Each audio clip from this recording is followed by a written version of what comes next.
लेकिन भारतीयों की बड़ी एक विचित्र बात है, वे होटल में जाएंगे तो वहां इस प्रकार का वातावरण मिलेगा कि वो कहते हैं फील एट होम, तो जैसा घर जैसा सब कुछ मिले। तो होटल में जाते हैं तो उनको वहां सब घर जैसा चाहिए, और घर में आते हैं तो होटल जैसा चाहिए कि यूं बेल दबावे तो वहां तो कैसे आ जाता था होटल वाला, yes sir what can I do for you. वहां तो बेल बजाते ही होटल का आदमी आ जाता था। અને અહીંયા ગમે એટલા ચીપિયા પછાડે ને, ઘરવાળી ના આવે તો ના જ આવે, ગમે એટલી રાડું પડે, હજી સુનતી હો सुनती हो। तो चौथी बार फिर क्या चिल्ला रहे हो, बहरी नहीं हूं इस वाक्य में आपको जवाब मिलेगा।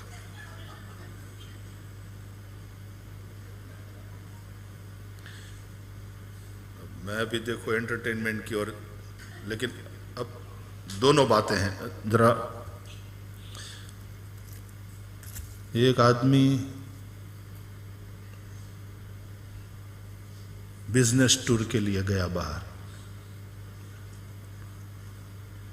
15 दिन से लगातार ट्रैवलिंग कर रहा था। फिर एक रेस्टोरेंट में गया एक दिन, वहां जाकर के उसने पूछा, स्वागत किया, उसको पानी दिया रेस्टोरेंट में। क्या लाऊं सर, वेटर ने पूछा। बोले जली हुई रोटियां मिलेगी। बोले सर आप क्या कह रहे हो, पूरा इंडियन खाना हमारे यहाँ है, रोटी दाल सब्जी चावल अचार पापड़ सब कुछ, 3 सब्जियां। बोले जली हुई रोटियां हैं।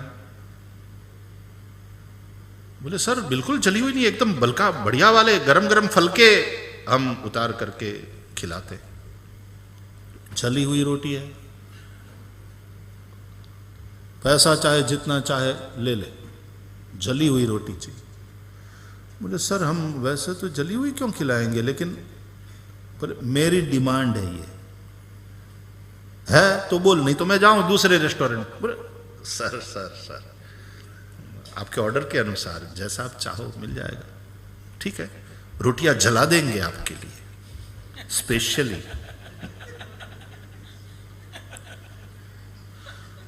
दाजेली दाल मळशे, ज्यादा नमक पड़ा हुआ खारा शाक सब्जी,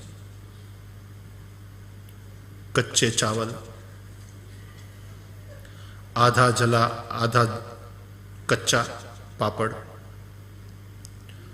बोले सर आप ये सब क्या कह रहे हैं, सब आप उल्टा। बोले नहीं मुझे ये सब चाहिए, नहीं हो तो स्पेशली बनाओ। बोले okay sir as you wish, हो जाएगा। तो पूरी थाली तैयार करके लाया गया, परोसा गया, जली हुई रोटियां, कच्चे चावल, दाजेली दाल, खारी वाली सब्जी, सारा ला करके रखा गया। लो सर आपके ऑर्डर के अनुसार, वेरी गुड, पाओ सर। बोले अब यहां बगल में खड़ा हो जा और मुझे गालियां सुना। वेटर ने कहा सर ये क्या कह रहे हैं आप हमारे कस्टमर हैं, हमारे लिए कस्टमर तो भगवान होता है। बोले नहीं टिप दूंगा अच्छी वाली, गालियां सुना। बोले सर आप ये क्या कह रहे हैं, आप ये जली हुई रोटी ऐसा खाना खा रहे हैं, ऊपर से गालियां देने के लिए बोल रहे हैं। बोले गुस्सा कर, लड़ाई कर मेरे साथ, अंट संट बकना शुरू कर मेरे पे। बोले सर क्यों, लेकिन आखिर क्यों। बोले मैं अपने घर को बहुत मिस कर रहा हूं, 20 दिन से बाहर हूं, I miss my wife, I miss my home.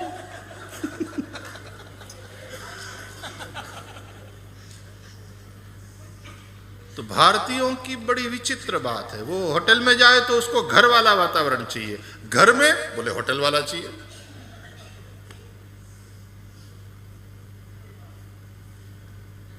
भाषा, भूषा, भाव, भोजन, कुछ अपनी आइडेंटिटी हो, कुछ अपना परिचय हो। तो इसलिए राम जन्मभूमि, वहां मंदिर वाली बात वो केवल धार्मिक बात नहीं है, वो राष्ट्रीय अस्मिता की बात है कि विदेशी आक्रांताओं ने आकर के हमारे इन मंदिरों को तोड़ा, हमारी पहचान को ध्वस्त किया, हमारी भाषा ले ली, हमारा भाव ले लिया, हमारा ये नहीं होगा। इसलिए ये अस्पताल बनाने का प्रश्न नहीं है, माय डियर सेकुलर क्रीचर। ये राष्ट्रीय अस्मिता का प्रश्न है। जरूर अस्पताल बने, उसकी भी जरूरत है, लेकिन वहां नहीं, वहां तो मंदिर ही बने। तो फिर से Ayodhya, Prayagraj. Thank you sir, Yogi ji, बहुत बढ़िया। अब इसमें मुझे कोई कट्टर समझे तो समझे, लेकिन मैं कट्टर नहीं हूं, बिल्कुल नहीं। लेकिन यदि कोई समझे तो समझे, ये राष्ट्रीय अस्मिता की बात है।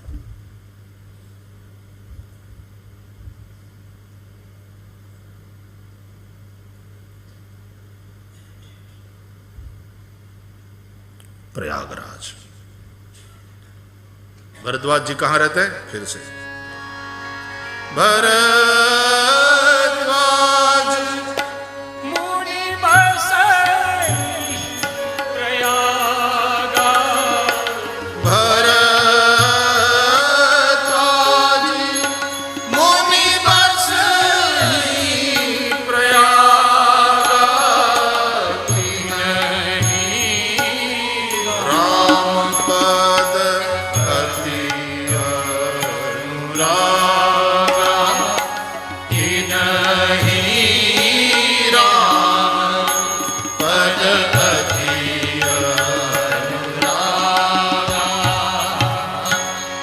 प्रयागराज में रह रहे हैं श्री भरद्वाज जी। मैं चर्चा कर रहा था कि ये राम रावण का युद्ध नहीं, ये दो विचारधारा का युद्ध है। दाशरथी विचारधारा, दशाननी विचारधारा। दाशरथी राम को कहते हैं, दशरथ के पुत्र दाशरथी। तो दाशरथी विचारधारा है त्याग और समर्पण की,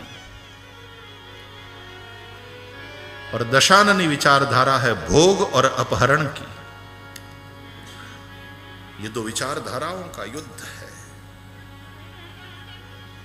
और दशाननी विचारधारा को दक्षिण में यदि किसी ने दीवार बनकर के रोके रखा हो और उत्तर तक नहीं पहुंचने दिया हो, और उत्तर का वातावरण, अयोध्या का वातावरण जहां दाशरथी विचारधारा थी, वो इतनी त्याग और समर्पण की विचारधारा बची हुई हो, तो उसका कारण ये था कि दक्षिण में अगस्त्य मुनि दीवार बनकर के खड़े थे। अगस्त्य उस महापुरुष का नाम है। अगस्त्य से डरते थे असुर।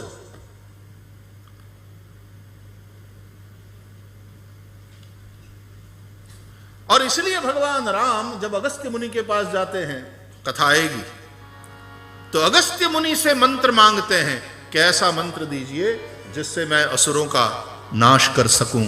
और अगस्त्य मुनि उन्हें आदित्य हृदय देते हैं। राम सूर्यवंशी, आदित्य हृदय अगस्त्य ऋषि ने। तो अगस्त्य मंत्रद्रष्टा महापुरुष है। विदर्भ नरेश की पुत्री लोपामुद्रा के साथ अगस्त्य मुनि का विवाह हुआ था। ये लोपामुद्रा भी वेदज्ञ और बड़ी विदुषी। और दक्षिण में तमिल का जो व्याकरण है उसके रचयिता अगस्त्य मुनि है। तो अनेक व्याकरण है उसमें, ये अगस्त्य व्याकरण ये भी बड़ा महत्वपूर्ण व्याकरण है। जैसे पाणिनि का सूत्राष्टाध्यायी है, हमारे बच्चे पढ़ते हैं संस्कृत विद्यालय में पाणिनीय व्याकरण सूत्रों को। उसी प्रकार अगस्त्य जी का भी व्याकरण वो दक्षिण में प्रचलित है। तो ऐसे महापुरुष अगस्त्य ऋषि,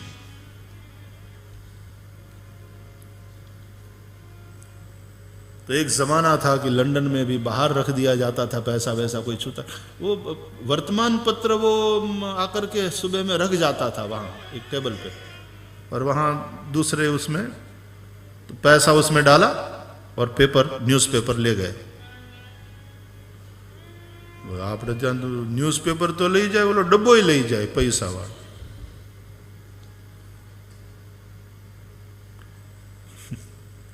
एक आदमी गया, बड़ा, कई लोग बार्गेनिंग में बड़े होशियार होते हैं, तो एक उसको रेडियो खरीदना था। बोले इस रेडियो की कीमत 500 रुपया।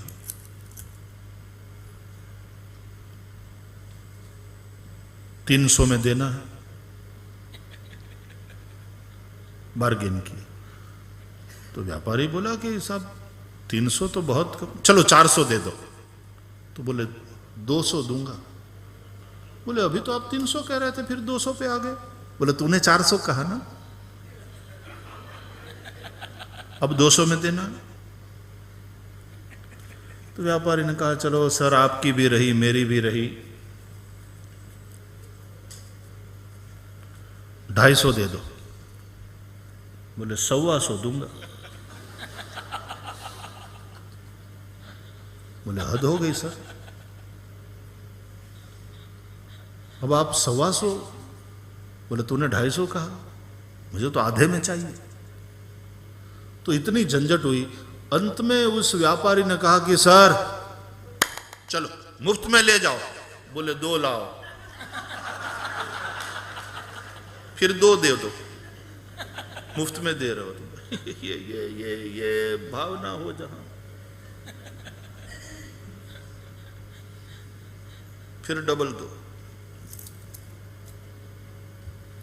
एक नैतिक जो अधःपतन, भोग और अपहरण, किसी का ले लेना, छीन लेना, चोरी कर लेना, दूसरों की वस्तु पर दृष्टि डालना।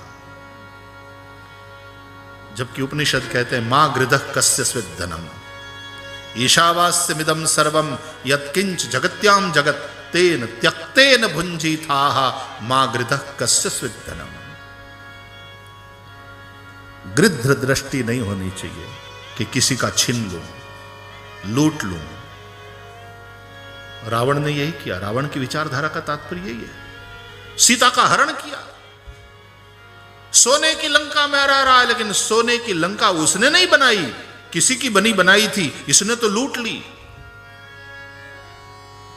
तो भोग, अपहरण, छीन लेना और फिर भोग करना,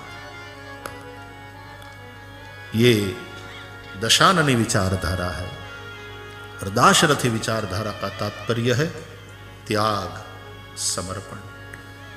जहां प्रेम है वहां त्याग होगा, समर्पण। भाई भाई में लड़ाई है रामायण में, रघुवंश में भाई भाई में लड़ाई हुई राजगादी को लेकर के, लेकिन वो लड़ाई आदर्श लड़ाई है, क्योंकि वो लड़ाई लेने की नहीं, देने की लड़ाई थी। राम जी ने भरत से कहा कि तुम राजा बनो, और भरत जी कहते नहीं प्रभु, इस राजगादी पर आप ही शोभा देंगे, सकल संपदा रघुपति के आही। हमारे यहां सेकुलरिज्म के नाम पे स्कूलों में रामायण, गीता और ये सब अच्छी अच्छी बातें सिखाना, वही मैं मैनेजमेंट का पढ़ाई करने वाले बच्चों से कभी कभी पूछता हूं कि आपको क्या सिखाया जाता है। बोले जो आप रामायण में सिखाते हैं उससे उल्टा। हमको तो सिखाया जाता है मैनेजमेंट में कि तुम अपने फायदे की चिंता करो, सामने की फिक्र मत करो। तुम कोई साधु संत बनने नहीं आए हो बिजनेस में, तुम बिजनेसमैन हो। अपना मुनाफा, अपना स्वार्थ, अपनी चिंता करो। बिल्कुल उल्टी शिक्षा है। 2 पैसा तू कमा, 2 पैसा मैं कमाऊं, लाभ सवाया करे, छलने की भावना नहीं रखे। अब ये जो धार्मिक शिक्षा को ही एकदम उड़ा दिया गया सेकुलरिज्म के नाम पे, तो दशा ऐसी हो गई। इसलिए चाहिए ये सत्संग, और विवेक की ज्योत ऐसी जलेगी कि अंधकार मिट जाएगा, उजियारा उजियारा उजियारा होगा। आओ आज की कथा को यहाँ विराम। कल मुझे लगता है कि थोड़ा संक्षेप में देखकर राम जन्म कल कर लें। कल श्री राम जी के प्रागट्य की कथा, तो उसका भी आनंद लेंगे। आइए भाव और प्यार से 2 मिनट भगवान नाम का आश्रय करें। मेरे तो आधार सीताराम के चरणारविंद, मेरे तो आधार सीताराम के चरणार, हो मेरे तो आधार सीताराम के चरणारविंद।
सीताराम के चरणारविंद, मेरे तो आधार सीताराम के चरणारविंद। बोलिए श्री रामचंद्र भगवान की जय। पवन सुत हनुमान की जय। सद्गुरु भगवान की जय। ओम